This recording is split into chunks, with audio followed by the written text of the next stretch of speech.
स्वामीनारायण स्वामीनारायण स्वामीनारायण जय स्वामीनारायण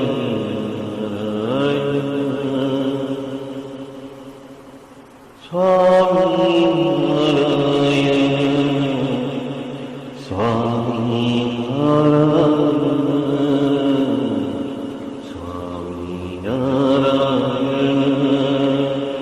जय स्वामीनारायण स्वामीनारायण जय स्वामीनारायण स्वामीनारायण जय स्वामीनारायण स्वामीनारायण स्वामीनारायण स्वामीनारायण जय स्वामीनारायण स्वामीनारायण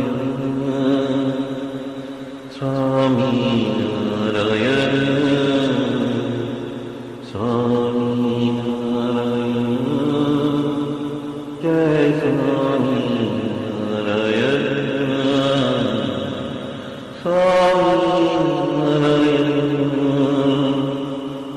स्वामीनारायण स्वामीनारायण स्वामीनारायण स्वामीनारायण जय स्वामीनारायण स्वामीनारायण जय स्वामीनारायण। सहजानंद स्वामी महाराज की जय जय जय।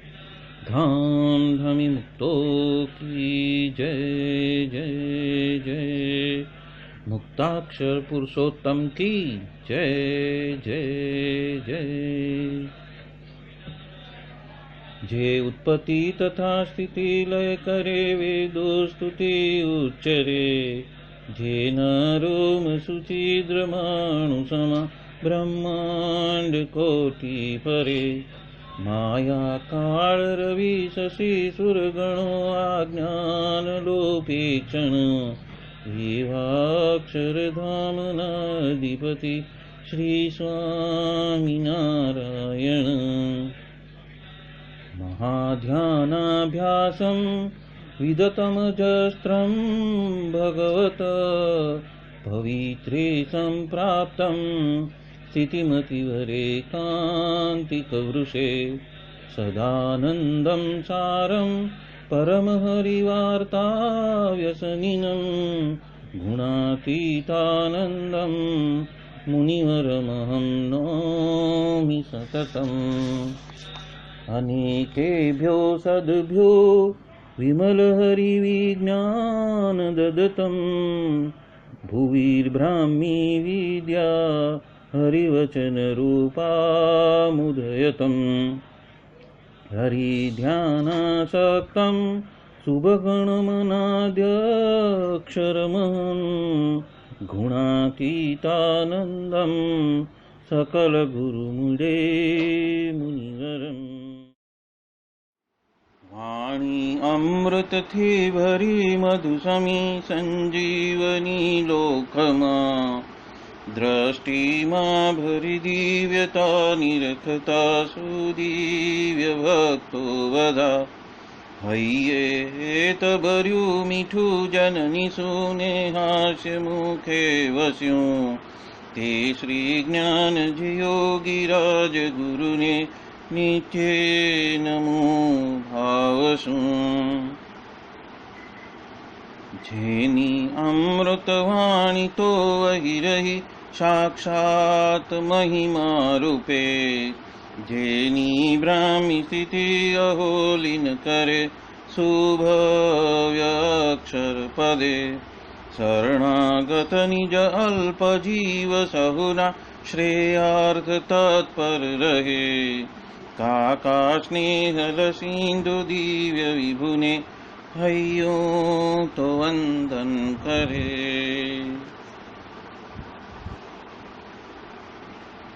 क्षिप शांत प्रशांत सागर समा साधु गुणे जे शोभता जेना दर्शन ने समागम थकी शांति सहु पामता जे छे मानस पुत्र काका जिना ने भजन मालिन रहे एवा साधक वृंदना गुरु सुरत वंदन भरत भाईने।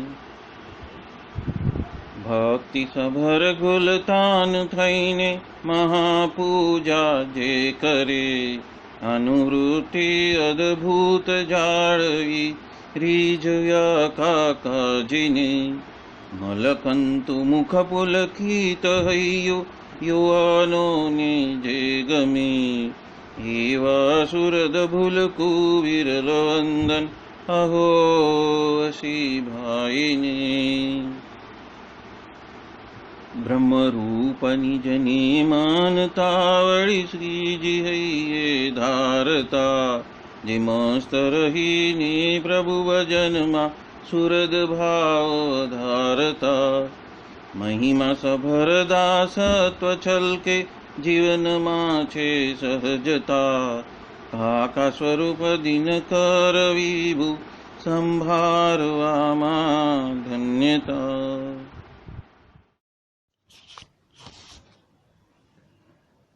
अनादि मूल अक्षर मूर्ति सद्गुरु श्री गुणातीतानंद स्वामी की बातें प्रकरण 6 सर्वदेशी समझन बात 169वीं। स्वामीनारायण हरे स्वामी बात करते हैं भगवान के कथा कीर्तन चलते हो तब ध्यान रख देना क्योंकि उसमें से ज्ञान प्राप्त होता है और तत्पश्चात ध्यान टिकता है मतलब कि निरंतर चलता है।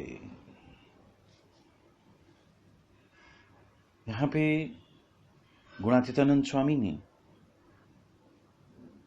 कथा कीर्तन यानी कि सत्संग की बात कही है।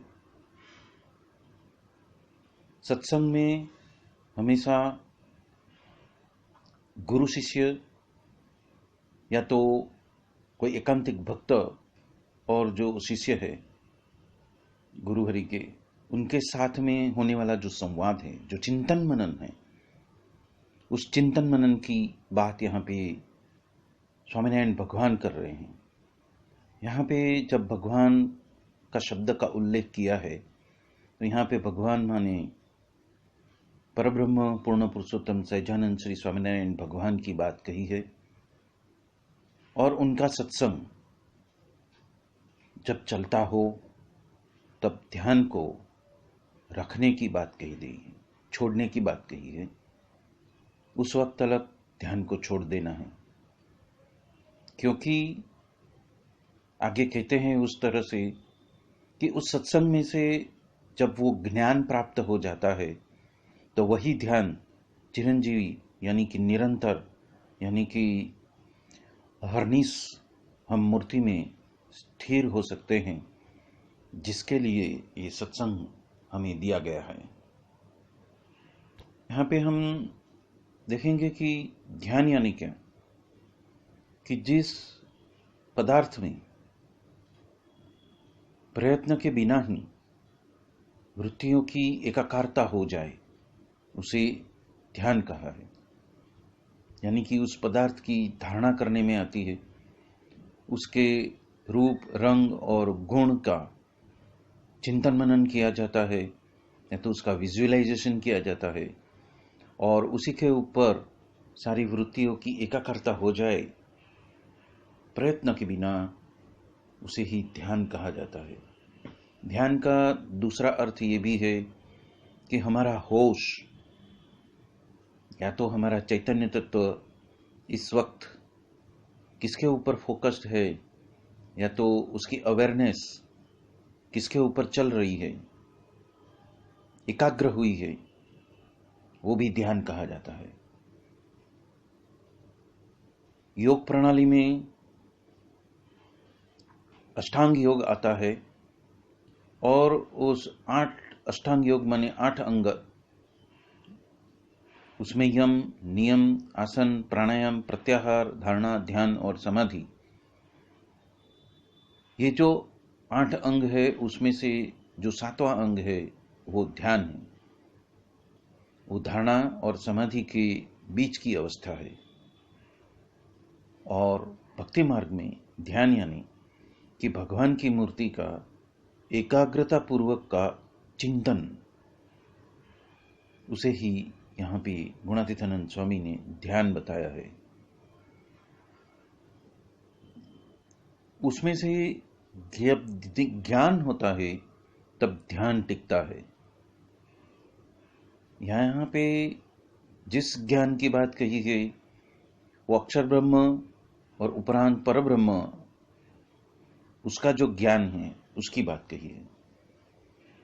और भगत जी महाराज कहते हैं ज्ञान यानी क्या, कि भगवान और संत का जो सच्चा स्वरूप है, जैसा है वैसा स्वरूप हमें समझ में आ जाए, उसी को ही ज्ञान कहा है। गुणातीतानंद स्वामी ध्यान के बारे में बता रहे हैं कि बिना प्रयत्न को परमात्मा की मूर्ति के अंदर वृत्तियों की एकाकारता हो जाए, उसी को ध्यान कहा है। गुणातीतानंद स्वामी ज्ञान के बारे में आगे बता रहे हैं कि वो एक व्रणहारिणी औषधि है।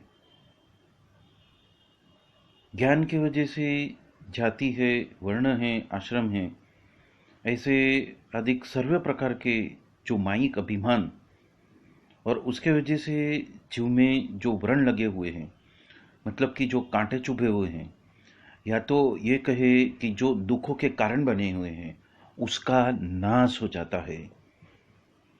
मायिक ज्ञान का नाश होकर जो शाश्वत आनंद स्वरूप, सच्चिदानंद रूप, अविनाशी, अपदार्थ, ऐसा जो होश है,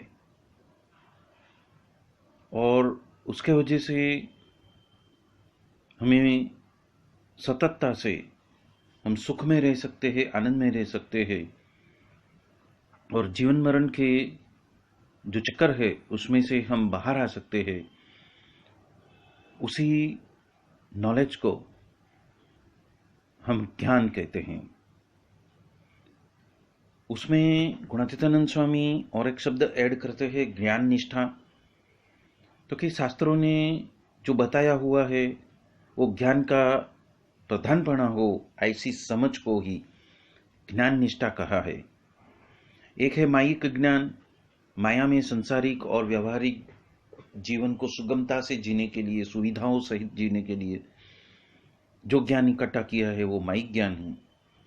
पर जो शास्त्र में बताया हुआ ऐसा अक्षुण्ण आनंद प्राप्त करने का जो प्रधानपना है, ऐसी समझ है, उसको ज्ञान निष्ठा कहा है। और आगे चलकर वो कह रहे हैं कि ज्ञान प्रलय, ऐसा ज्ञान जिसके वजह से प्रकृति पुरुष तलक का उसका कार्य मात्र भी नजर में भी आए नहीं, उसका लोप हो जाए, उसके गुण या तो उसका जितना भी फोर्स है, उसका जितना भी पावर है, वो सब उसको पार करके हम ऐसी अवस्था में स्थित हो जाए कि तत्पश्चात माया हमें विघ्न कर नहीं सकती है, और हम निरंतरता से वो सुख, वो आनंद, उसमें ही हम रसबस हो जाए।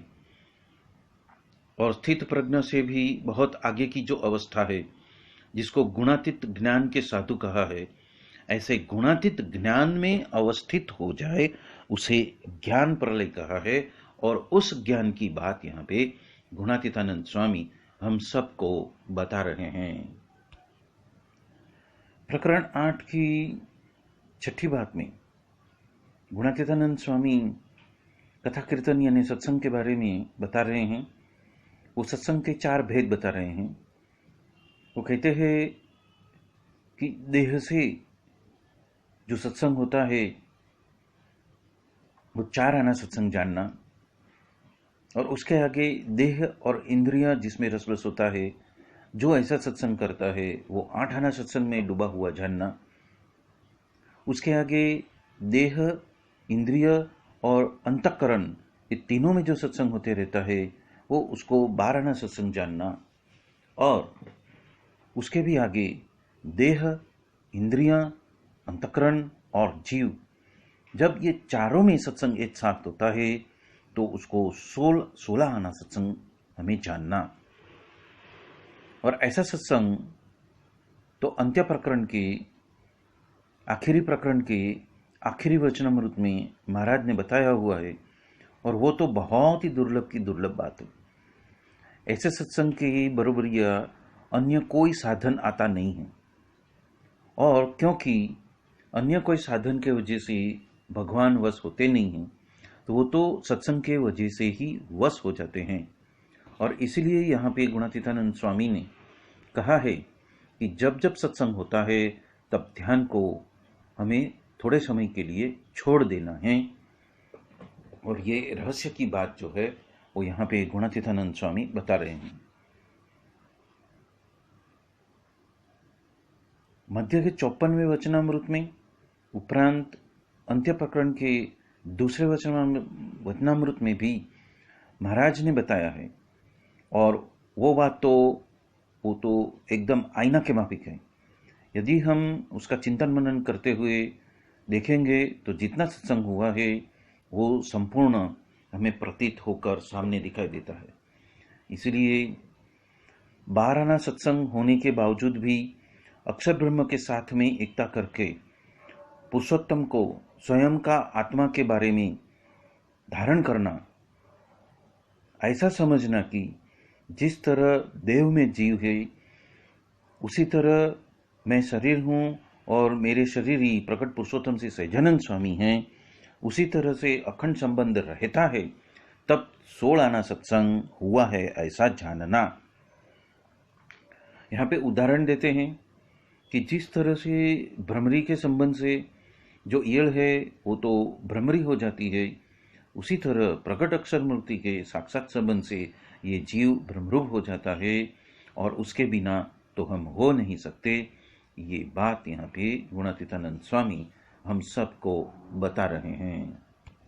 प्रकरण 8 की 5वीं बात में गुणातीतानंद स्वामी बता रहे हैं कि हर एक जीव प्राणी मात्र को जो माया है वो लोभ, काम, स्वार्थ, स्नेह और मान, उस 5 दोषों के माध्यम से उसको अपने वश में कर लिया है। और उसमें से मुक्त होने के लिए उन्होंने रास्ता बताया है। धर्म के बारे में जब दृढ़ निष्ठा होती है और प्रकट भगवान तथा प्रकट संत का वचन दृढ़पने से उसका पालन करता है, पर साथ में किसी नियम का वो लोप नहीं करता, उसी तरह से धर्म में दृढ़ निष्ठा हो जाने से तो लोभ जाता है, तो धर्म के वजह से जो जीव है वो निर्लोभी हो जाता है। उपरांत आत्मा और परमात्मा का प्रत्यक्ष स्वरूप के बारे में इंद्रिय, अंतःकरण और अनुभव ये तीनों पहुंचने लगी, ऐसा जो माया से पर जो शुद्ध ज्ञान उसके बारे में दृढ़ निष्ठा हो जाती है, तब स्त्री भोग संबंध से जो नाना प्रकार की कामनाओं जो निवृत्ति को प्राप्त हो जाती है, ऐसी रीत से ज्ञान के बारे में दृढ़ता होने से काम मिट जाता है। मतलब वो ज्ञान के वजह से जो जीव है वो निष्कामी हो जाता है। उसी प्रकार भगवान के चरण कमल के बिना कहाँ पे भी प्रीति होती ही नहीं है, ऐसा दृढ़ वैराग्य प्राप्त होने की वजह से नाना प्रकार के जो स्नेह हैं वो तो चले जाते हैं।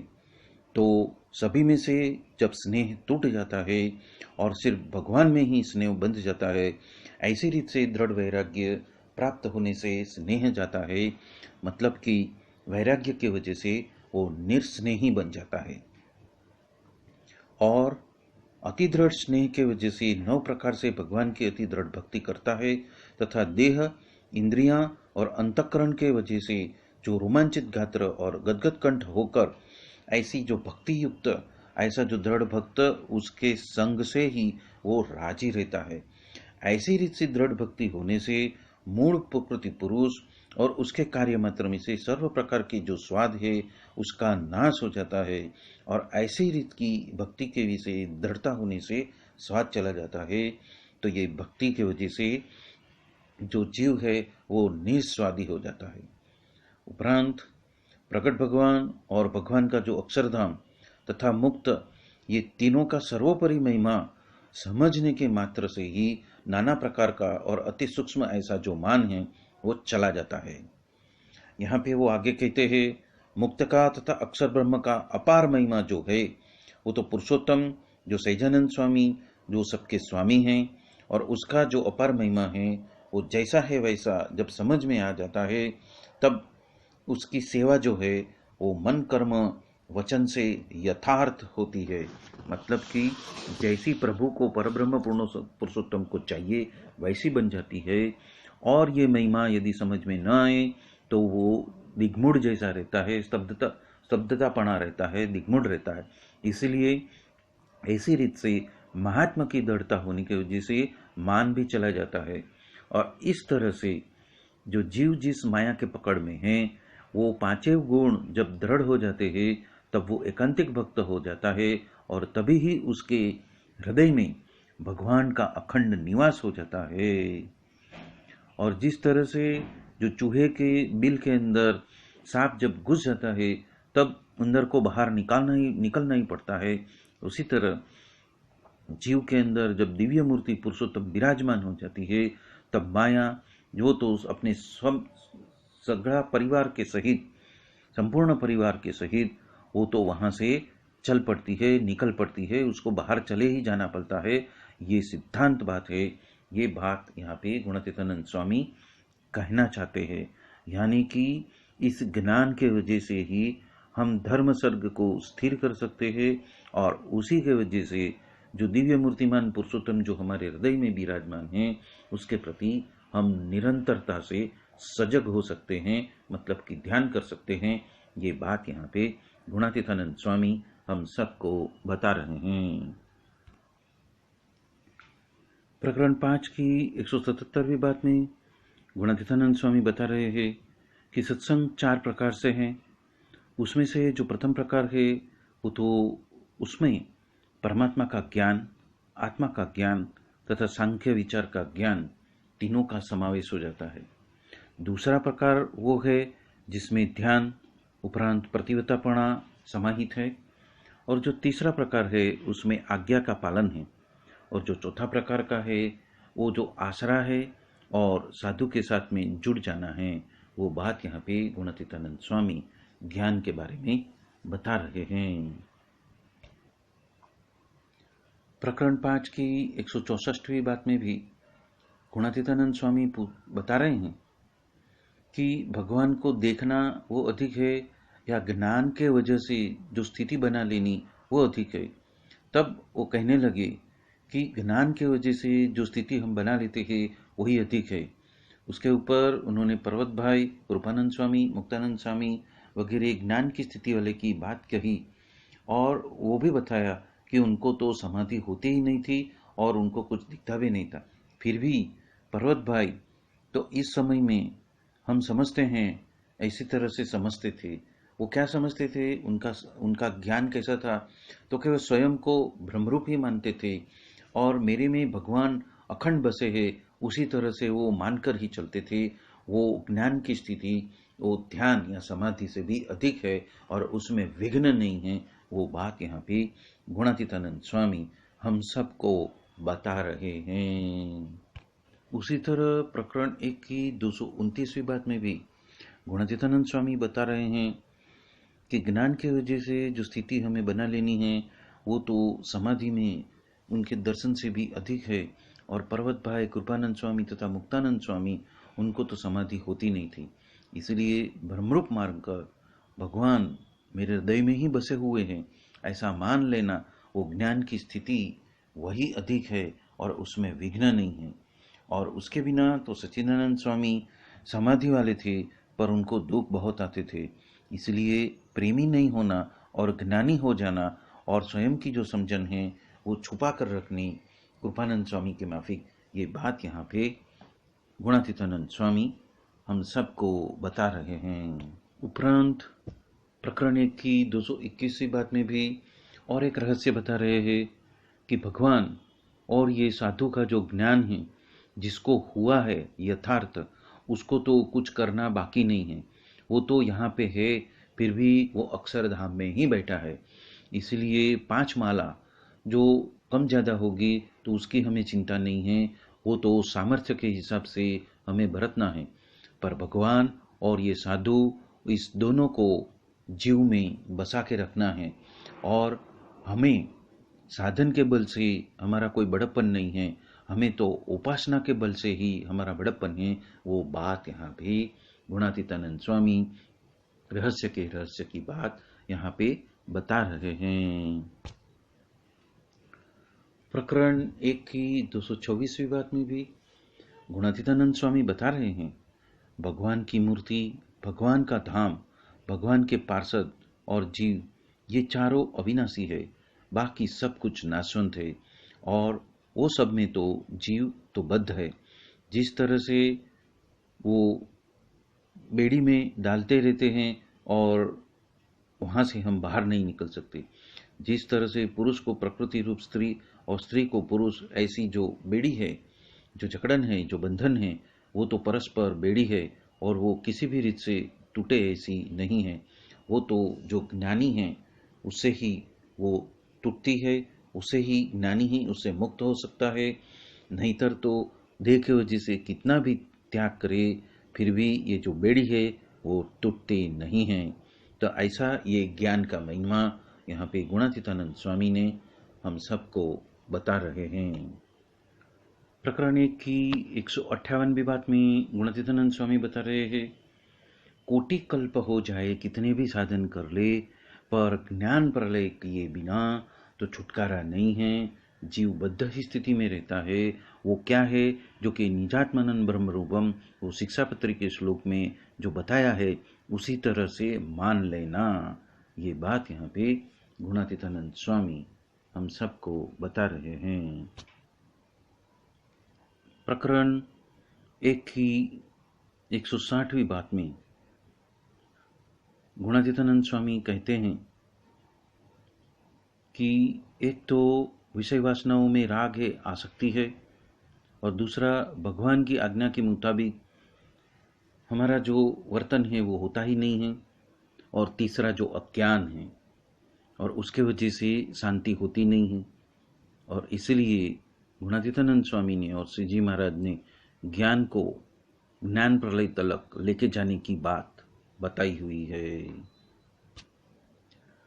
प्रकरण 1 की 155वीं बात में गुणातीतानंद स्वामी कहते हैं कि भगवान की मूर्ति आगे तो सभी कुछ काल का भक्ष ही बन जाता है, और जो कथा है वो भगवान की स्वयं मूर्ति है, और उसके वजह से जो समझन की, मतलब कि ज्ञान की जो दृढ़ता होती है, इसलिए उसका अभ्यास रखना। प्रकरण 2 की 172वीं बात में गुणातीतानंद स्वामी बता रहे हैं, भगवान का स्वरूप निर्दोष समझना है, और बड़े बड़े एकांतिक साधु को भी उसी तरह निर्दोष ही समझना है। तो इसके बराबर कोई भी साधन आता नहीं है, ध्यान समाधि भी नहीं आती। और वचनामृत में तो बताया है कि उसी तरह से 4 शास्त्रों के वजह से जो हमें समझना है, तथा स्वरूप निर्णय में जो बताया है उसी तरह से सर्व प्रकार से निर्बाधपना से और निर्दोषपना से हमें उनको समझना है। यह जो आत्यंतिक प्रलय, जो ज्ञान प्रलय जो करना है, तब तक हमें यही बात समझनी है। और जिनको आत्यंतिक प्रलय हो गया हो उसके साथ में हम जुड़ जाते हैं, तब हमारी भी अवस्था ऐसी होती है। तो ऐसे आत्यंतिक प्रलय या तो ज्ञान प्रलय की बात गुणातीतानंद स्वामी हम सबको यहाँ बता रहे हैं। प्रकरण 5 की 7वीं बात में गुणातीतानंद स्वामी बता रहे हैं कि अत्यधिक ज्ञान हो जाता है तो विषय वासना की आसक्ति वो टल जाती है। तो वो अत्यधिक ज्ञान, तो ये साधु को जैसा है वैसा पहचान ले, वही अत्यधिक ज्ञान है। और उसके वजह से विषय वासना की आसक्ति जो है टल जाती है। और उसके बिना तो दोष ध्यान करते करते तो समय निकल जाता है। ये बात यहाँ पे गुणातीतानंद स्वामी हम सबको बता रहे हैं। प्रकरण 5 की 57वीं बात में गुणातीतानंद स्वामी कहते हैं कि 8 पहर ऐसा भजन करना कि यह देह व मैं नहीं हूँ, और सांख्य सहित जिस दिन योग हो जाएगा या फिर ज्ञान प्रलय हो जाएगा, तब कारण देह का नाश हो जाएगा और वो पूर्ण मुक्त बन जाएंगे। इसीलिए ज्ञान प्रलय का अभ्यास करते रहना, ये बात गुणातीतानंद स्वामी बता रहे हैं। प्रकरण 5 की 207वीं बात में गुणातीतानंद स्वामी बता रहे हैं, ज्ञान प्रलय करना उससे बड़ी कोई बात नहीं है, इसलिए ज्ञान प्रलय कर लेना। जितना ज्ञान प्रलय हुआ उतना ही वो माया से मुक्त हो गया। और ऐसे किए बिना तो बड़प्पन मिल भी जाए पर वो माया से तो मुक्त नहीं हो सकता। ज्ञान प्रलय वो क्या है, तो कि प्रकृति का कार्य मात्र हय में से निकल जाए और भ्रमरूप हो जाना, गुणातीत हो जाना, और तत्पश्चात कुछ करना रहता नहीं है। और वही महाराज का सिद्धांत भी वही है। प्रकरण 11 की 168वीं बात में गुणातीतानंद स्वामी बता रहे हैं, आग्रह रखकर कथा वार्ता में जो मन रखेगा वो ही आज ही आत्यंतिक ज्ञान उसको सिद्ध हो जाएगा। क्योंकि मूल ज्ञान देने वाले तो आज आपको हाथों हाथ मिले हैं, मुखोन्मुख मिले हैं, मतलब सम्मुख हाजिर है। ये बात यहाँ पे गुणातीतानंद स्वामी बता रहे हैं। प्रकरण 11 की 172वीं बात में गुणातीतानंद स्वामी एक बहुत ही गहन रहस्य की बात कर रहे हैं। ये सत्संग की जो क्रिया है वो तो सांसारिक और व्यवहारिक दृष्टि जैसी प्रतीत होती है, पर उसमें बहुत लाभ छुपा हुआ है। एकांतिक के साथ में निवास करके रहना वो तो सत्तारूप रहने से भी बहुत अधिक है। क्योंकि जो आत्मा रूप रहते हैं उससे तो देह के साथ में वो घुल मिलता नहीं है। पर ज्ञान की वृद्धि यदि प्राप्त करनी हो तो वो एकांतिक के संग के वजह से ही प्राप्त होती है। और सत्ता रूप से यदि बरतते हो उसमें तो वो स्वयं सुखिया रहता है, पर अन्य को सत्संग का सुख नहीं मिलता है। इसलिए एकांतिक के संग में रहने की वजह से सभी प्रकार से वृद्धि होती है। ऐसा महिमा वचनामृत में बताया हुआ है। प्रकरण 14 के 17वीं बात में गुणातीतानंद स्वामी ने वचनामृत प्रथम का 33वां और सारंगपुर 7 का नैमिषारण्य का पढ़वाया। और उसमें उन्होंने ये बात बताई कि ध्यान करना तो महाराज का ही करना, और जहाँ जहाँ उनके लीला चरित्र और गुण बताए हैं उसको याद करते रहना, वो तो बहुत ही अलौकिक है। और हमें तो महाराज के जो चिन्ह हैं, चरित्र है और जो चेष्टा है उसको संभालते याद करते रहना। और ऐसा करते करते महाराज की मूर्ति से हम एकता स्थापित कर लेंगे। पर पंच विषय का निषेध करके जो अनुसंधान रखता है उसको ही सच्चे सच्चा अनुसंधान रहता है महाराज की मूर्ति का। देह होने के बावजूद भी सब कुछ निषेध हो जाता है तो वो जीवते होते हुए भी वो मुआ है, मतलब कि मृत्यु पा चुका है ऐसा है। और वो जीते जी उसका ज्ञान प्रलय हो गया कहलाता है। तो ये बात यहाँ पे गुणातीतानंद स्वामी ने हम सबको ज्ञान के बारे में बताई है। ये गुणातीत ज्ञान की बात यहाँ पे गुणातीतानंद स्वामी ने बताई है। इसी के साथ में आज का ये सत्संग यहाँ ही संपन्न करते हैं। बोलो सहजानंद स्वामी महाराज की जय जय जय। धाम धमी मुक्तो की जय जय जय। सर्व गुणातीत स्वरूपों की जय जय जय। मुक्त अक्षर पुरुषोत्तम की जय जय जय। आप सभी को जय स्वामीनारायण।